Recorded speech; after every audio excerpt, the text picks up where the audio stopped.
In today's video, I'm going to teach you how to archive an invoice in PayPal. If you want to keep your invoice list organized without permanently deleting anything, archiving is a simple way to do it. This is especially useful if you have older invoices you no longer need to see in your main workspace, but still want to keep for your records. I'll walk you through the process clearly so you can follow along in just a moment. To begin, log into your PayPal account and go to your account summary page. From there, click on Create an Invoice.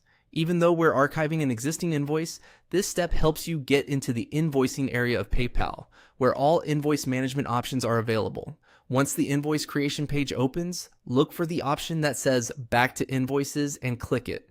This will take you outwards from the invoice editor and into the main invoice management section, where you can view your existing invoices.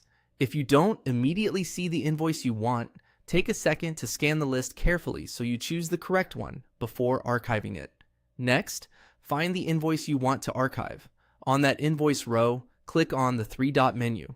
This menu usually contains additional actions for that specific invoice, including options that aren't visible in the main view.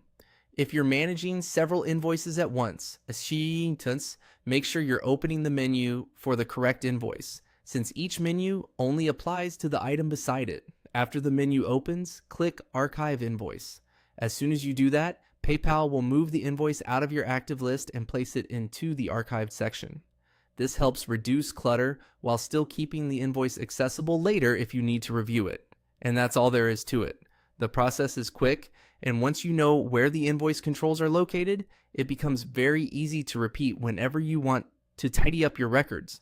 A helpful tip before you archive anything is to double check that the invoice is the right one, especially if you have invoices with similar amounts or dates.